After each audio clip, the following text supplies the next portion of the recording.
Hey, what's up, everyone, and welcome to another new movie review.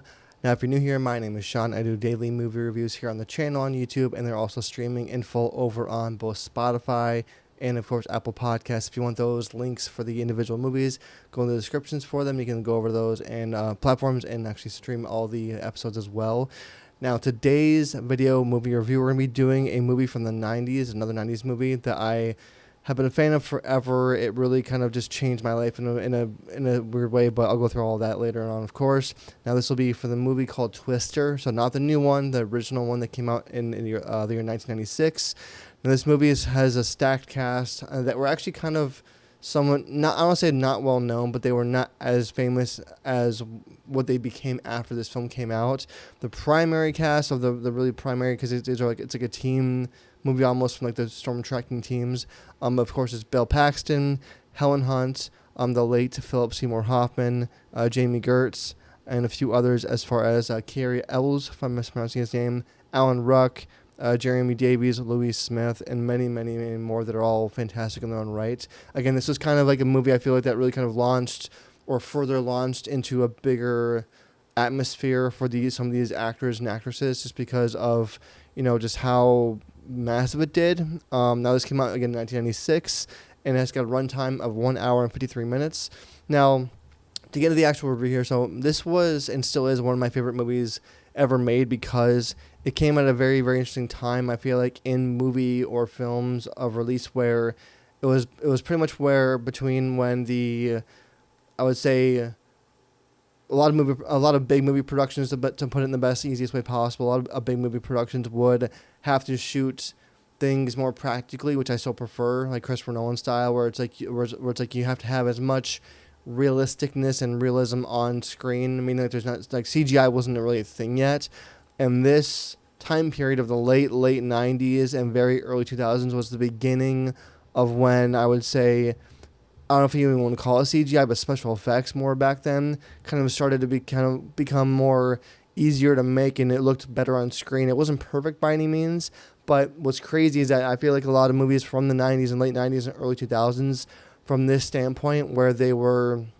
again, like as far as like natural disaster films, which is what this is, overall, and like a lot of, like, for example, like a lot of Roland Emmerich movies, which he didn't direct this at all, but like his movies that are now huge, usually big disaster films, like it kind of started in the late 90s from a CGI, again, special effects standpoint, and that kind of, I feel like, it started to ramp up with being a lot affordable in a way and easier to do from a movie production standpoint.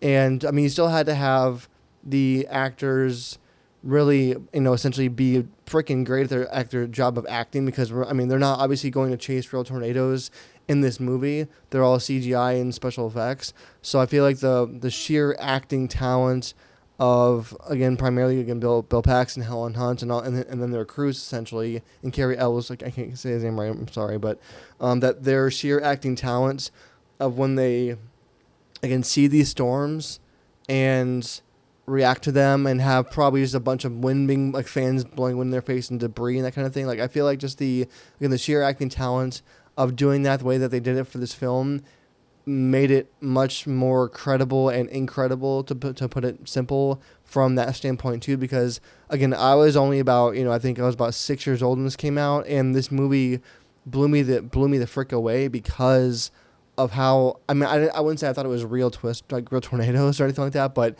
it was done so well back then, I would say, and it really almost even stands up to today's CGI kind of standards, because like the new movie Twisters that came out just a couple years ago with I forget his name on there, but the new Twisters movie doesn't really look much different from a CGI standpoint. And I remember when the Twisters trailer came out, and I remember thinking that I was like, okay, well, it can go two different ways. It can go either to be like a really solid sequel, which it pretty much is. I've seen it, and it's not my favorite movie. It's not my favorite movie by any means, but it's a solid sequel enough on its own. But what surprised me about Twisters is the fact that it didn't really improve, maybe intentionally, but it didn't really improve on what the original one almost 20 or 25 years prior did for CGI.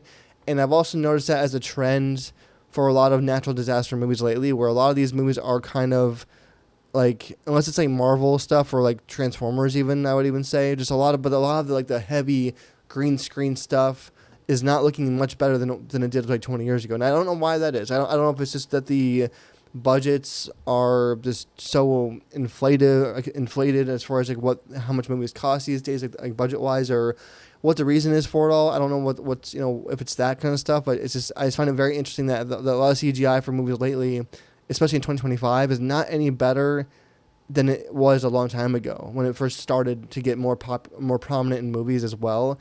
And I find that very interesting just because of the fact that we've had a lot of advancements in obviously technology, primarily in the cost of technology, and just again the fact that that it doesn't look much better is kind of, I don't know if it's just like a plateau kind of thing, kind of like a smartphone thing where all the smartphone technology now is plateauing as far as like it's not really getting any better. So it's all just a different kind of like, it's just what else can we do to make it better from a technology standpoint. Back to the movie. So again, Twister. Again, I think that. Again, from when it came out and to where it is now. Again, it didn't scare me as a movie, but I thought it was a very, very intense movie because again, I was a kid when it came out, and so I feel like when it came out, I was very intimidated by it, but it also really turned me on, or inspired me, or just made me interested a lot more in weather. And at the time, I was living in Florida. I'm in the Midwest now. And I already was interested in weather as far as like I would track hurricane season because in Florida it's more of the primary thing is hurricane season, and it was always, I don't want to say fun, but it was interesting to track hurricanes just throughout the ocean and see what they did from a weather standpoint. So when this movie came out in the 90s, I was very blown away that they wanted to try and take on again like a natural disaster kind of movie like this, because that wasn't really a thing really at all from this big budget for what it was back in the 90s standpoint. So that first off is like one of the most amazing things about it from a movie production point to me. Now, the other thing I want to mention is that, which I kind of went through in the beginning, is that the actors in this all went on to have much bigger successful careers, and this movie is by no means any of their best work from any of them. But what's funny about it to me is that they have all gone on to make much bigger, more prominent roles. And I feel like from that standpoint, I'm not saying anybody individually because they all kind of had that happen effectively, but I feel like a lot of them, this movie for Twister really propelled them into that stratosphere of being able to take on much bigger, more prominent roles that really kind of gave them individually like a much more, like, like they were well known because of Twister. Because again, Twister, again, it was one of those films where when it came out, it took everyone kind of by surprise, and for how well it was done, and especially the acting is what makes this movie what it is. I'll put it that way. Like, the acting is what makes you believe that they're in these tornadoes and that they're reacting to them. Not only that, but the acting, as well as, I would say, for me at least, the destruction scenes. And again, I don't know. I've never been able to personally find any kind of behind the scenes or making of Twister the movie. If you know where that is on YouTube, like link it below or comment below in my comments. I would love to know that and see some of behind the scenes. I've never been able to find any behind the scenes on Twister because I don't know if they just didn't make any or if it was just they chose not to. But I would love to see how they did it. I know from a usual perspective, they usually would just blow fans really intensely to make the wind and throw some debris in there. But that's some fun stuff on its own as well. So again, the story is very, very, really good too. I'm not going to go through the whole story on this review at all, but I will say that I think the story also ties in the character development quite a lot too, because again you've got Bill Paxton as like this guy who's coming back from, or like trying to just get divorced essentially from Helen Hunt's character, and then he gets pulled back in and then because they realized his scientific tornado tracking idea from him, from he created mentally. And then you have Cary Elwes' character of him being the competition, which is funny because the new Twisters movie has almost the same thing. It's still the same kind of style, which I thought which was kind of why, for me, it was kind of a letdown from a movie standpoint, because it really kind of just like followed the same sort of path as what Twister does too. So I don't know if the whole Twisters thing was meant to be a real, just kind of like a modernized, not sequel, but a modernized take on what Twister was. Because again, the CGI wasn't any better. It was the same kind of acting as far as like what they were trying to do. The story wasn't really pushed any further, and it was more about destruction in Twisters than it was about story. And again, that's what made Twister so good when it came out, was that the story was so good that you believed these people were really in danger, for one thing, from the weather, and you believed that they really also had the scientific mindset of how to track storms. And I've never really even seen from any kind of a outside scientific perspective any tornado chasers of real life denounce the movie at all, or like say that it's not correct or done incorrectly or filmed incorrectly, or just like the actual like tornado tracking isn't accurate. So I think that's pretty rad by itself too. The fact that, because a lot of like these like bigger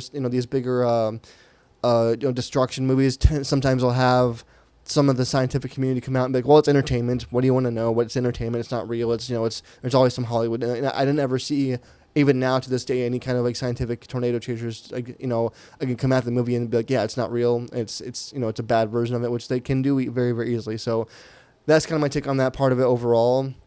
Again, I think it's cool how they, and I think one thing that really helps the movie out as well for atmosphere is all the music in it. Because if you just play the movie on mute for whatever reason, I know why you would do that, but if you ever just like mute it, a lot of the emotional effect of especially the tornado scenes have some atmospheric music in them. I don't mean like calm stuff, like where it's like relaxing. It's like intensity of the soundtrack makes the scene more intense, and it happens a lot during the disaster kind of like perspective parts of it. So what I mean by that is like when the tornado's gone, especially in the first tornado in the movie, when the tornado goes up and is finished, the camera kind of pans out and you see like all the destruction from everything, and then they add in some really emotional atmospheric music into it, and it's very light. It's not like in your face for the music, but it still sounds, it makes the mood very intensive. And there's even another scene in the movie too where it's when it's at night. It's for the nighttime tornado where the tornado is like on its way for the most part, and you can kind of tell that from the wind that's in the scene. And again, the acting is phenomenal in it. And then they have like some kind of, it's a weird sound. I don't know what the sound effect is, or the noise that it is, but there's a noise in it that has like a kind of like it's like a moody like you can kind of hear it kind of developing. And then all of a sudden, Philip Seymour Hoffman comes out of nowhere, and it's like, it's right here. It's coming right for us. Like, that is what makes it so good. Like, it's just the intensity of him and his acting skills coming in right is what makes it such a solid scene. And all of a sudden, the tornado just shows up. And again, that's why this movie is so solid and still holds up to this day. I feel like from a movie-making standpoint, too, is just because it has those scenes of these phenomenal actors just bringing the heat, so to speak, of their skills. Now, the other thing I want to talk about is, because again, this director that directed this, who directed this? This was from Jan de Bont. I'm not sure who that is. I've never seen or heard their name before. But they did a great job of directing this film, because again, I feel like the hard part about these disaster movies is that you have to really balance out or make it equal or make it meaningful as far as a super solid storyline, as well as having destruction. And the destruction has to tie in timeliness wise and story wise intentionally very, very well with the storyline, because if you have just destruction in a film like this, it just doesn't really do much. And the interesting thing about this one too for Twister is that I feel like that the tornadoes, they kind of get bigger and bigger and bigger throughout the film. Like if you watch it again from a scientific perspective of the EF scale, I can't remember what it actually stands for now, but the EF scale of like 1 to 5, I feel like that does definitely ramp up on purpose. From again, that's like kind of the Hollywood studio version of it, I would say, of like how it ramps up. But it ramps up from like the F1, if you want to call it that, in the beginning of the film, like a little smaller tornado, up to the big one at the very end where they drive the truck into the actual tornado to get Dorothy into the actual air and get all the scientific the air evidence out of it too. So that's all obviously done seemingly very intentionally from having it be a finale of the film. And also, like, for sure you can tell that the driving scene where they're on the road trying to get to the tornado at the very, very end, and they're driving through the house and like all that's a little bit, I would say it's not totally incorrect, because that stuff has happened in real life tornadoes, but I don't think you'd ever see a tornado chaser in real life like driving through a house to get like on a highway to get into that part.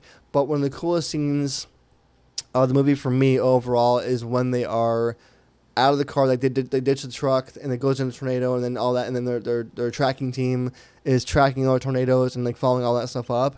I think the coolest thing about the end of that whole entire sequence, not just one scene but the sequence overall, is how when they get into the barn essentially at the very end of the film and they tie themselves into the poles that seemingly go deep into the ground, and how they get lifted up from the ground essentially when the tornado comes to their area, and then it's one of the coolest shots I've ever seen overall from just a movie making perspective, because we had never seen anything like that before in any kind of disaster movie. Because again, this was from what it's worth, this is a first of its kind tornado chasing movie done on a full production budget of Hollywood films, like a studio version of it, which is, again, there's been many of them done before, but not like this, where it's like done by like an actual studio. So the scene again where they tie themselves into the thing and they hold on to each other for basically dear life at that point, just the idea that of when the camera pans up and then the twisters right over them, a little bit of it to me is fake, because the actual tornado like that they look up into, as far as like the cyclone of it all, I think is what it's called, like that stays right above them for a good 10 seconds, which is not accurate at all from how a tornado moves realistically. But just the way it's filmed and how you can see like the little kind of like little, I don't know what the scientific names for it are, so forgive me there, but just the way that the little like the mini cyclone, they can kind of see again how the tornado overall is powered internally from the little mini one, and how it goes out to the actual outer, whatever you call it, like outer walls of a tornado. That to me was always, from the movie at least, was very, very cool. I have no idea if that's what it looks like in a real tornado at all. I've never obviously seen one personally, even from video. But that to me was a very cool scene that I don't say did very well, but it was done it looked like it was done credibly as far as like from a scientific standpoint, and I appreciate that very much. But again, the part of it that pushed it over the ledge, I think, as far as it being meaningful to the movie, and even also from a science standpoint, is the fact that they had the emotional music behind it, and how they showed a little bit of Helen Hunt and Bill Paxton's reaction to it, and how they were not scared even in that moment, but just like in awe of what was happening and what they were in, and seeing how a tornado is the engine of a tornado, how it's working out. And again, it looks very, very good even to this day. If you watch the movie on any streaming service, it still looks great from a CGI standpoint. And again, I have no idea if that's what a real tornado looks like internally, but just the whole emotionality, the finality of the whole scene, how they got there, and then what happens after, because it kind of dissipates overall for the tornado standpoint into just being over randomly, which is kind of weird. But it does happen, but it's just interesting how it ends. But yeah, again, that's one of my favorite scenes just from the movies, because it's a very good finality of that, because I don't think the new one for Twisters has anything like that, which I'll review Twisters on its own later at a different, later down the road here, because it is worth reviewing. But I think that, again, that scene really makes the movie, from the beginning at least to where it goes, is really, really well done. So again, that's kind of my overall view of the movie overall. Again, I think that the acting, again, across the board is phenomenal. It's all well done. The casting of it was great. I love all the humor in it, like Philip Seymour Hoffman with what's her face in the film, like, but how she's like a lawyer. I think she is of Bill Paxton's fiance in the movie, of how like their interaction together, of kind of like the suck zone, and how they like intentionally freak her out with telling stories about tornadoes and how they work and operate, and she's just as like in awe the whole time. But again, Philip Seymour Hoffman, again, he was not very well known in this role in this movie, but once it was a bigger movie and how it blew up, essentially, he became a much bigger Hollywood actor, and I respect him so much because of how he could literally play whatever role he was in. Like, it didn't matter if it was a super serious thing at all, or if it was like the most sarcasm thing like he is in this movie. Like, he still got his professionalism in this movie as far as like his job and his role is on this team, but just the way he's always joking around, and then is also very serious at the same time. Like, I love that too. But again, the whole teams are all great. I love Carrie Ells' character. I can't say his name right, but I love his character too, as far as like, you know, being this like super intense opposite kind of scientistic guy, and how he, you know, just like he plays it very dark humor, dark satisfaction, dark humor in a way of where he's like, hey, we're here to take you down essentially. And again, so all those different actors combined into an ensemble cast is why the movie works so well. And of course, the CGI is pretty good for what it is. Again, it still stands the test of time for what it is now. So again, this is one of my favorite movies ever made because of when it came out, how good it was, and how it still holds standards for what a good disaster movie is. It is still somewhat scientific at all as well, and I appreciate that quite a bit as well. And again, it's just one of those movies I can always come back to and watch whenever mood I'm in, and just enjoy it because it's a good story. It's a great story, actually. It's a great story. It's done very well. The filming is incredible, and you believe every scene that you're watching. Like, you really do. Like, all the scenes, you don't think of it and look at it and be like, well, whatever. Like, that, you know, that's not a real thing. Because I feel like another thing I'll mention here too is that I feel like a lot of movies these days, as far as like bigger production stuff, like even like Marvel and DC, like all those huge, you know, green screen movies, like even Fast and Furious, I'll put it there, even where there will be these big movies where they get so out of reality for what's possible on a real world scale that you kind of lose the realness and the intention of what's being filmed and put in front of you. And you know it's not a real thing. You know it's done. You know it's not correct, and you know it's not a thing. But it's still entertaining. But that aspect of it losing its realness and its realisticness makes the movie a little bit less enjoyable for me, at least, because I know that it's not a real thing. So I'm like, okay, like I guess I can still enjoy a movie like that, but I feel like it kind of takes away from the authenticness of what a movie can be and how much more, you know, I can enjoy it if I can believe it's a possibility of happening in the real world. And that's why I have a lot of favorite filmmakers that don't ever do that, because they just don't want to put they don't want to put fake things in front of an audience. They want to make it be like, hey, this really was a real story. This really happened. It's inspired by, you know, true events, and we're not going to fake that. And that's why I appreciate certain directors like Christopher Nolan and a bunch of other directors, because they don't do that on purpose. They don't want to make a fake movie for customers or for moviegoers. They want to entertain you, but make sure you're aware that it's a real thing that really happens. So again, that's why I appreciate Twister, because it does not go super insanely far out of the realm of reality to where you're like looking at like okay, that would never happen. So this movie just is like whatever. And it's almost to a point now too where I feel like some people would maybe even laugh at scenes like that, where it's like so out of the realm of reality that they don't even want to watch anymore. They laugh it off and just don't ever watch it again. Like, you don't want that reality. You don't want that response from an audience. So I appreciate that of this movie not going that far in this film as well. So again, that's kind of my overall, you know, real deep down thoughts and feelings about Twister. So of course, in the comments below, let me know what you think about the movie Twister, the original one, of course, as well as the new one you can compare them to. I'd love to hear that too. You know, if you like it, dislike it, you know, any thoughts and feelings towards it as well. And just thanks for watching, and thanks for listening over on Apple Podcast and over on Spotify as well. Again, if you like this video, give it a thumbs up. And if you're new here and you like what you see, definitely subscribe for many more movie reviews. Otherwise, again, thank you for watching. Thank you for listening. And I'll see you guys all in the next review.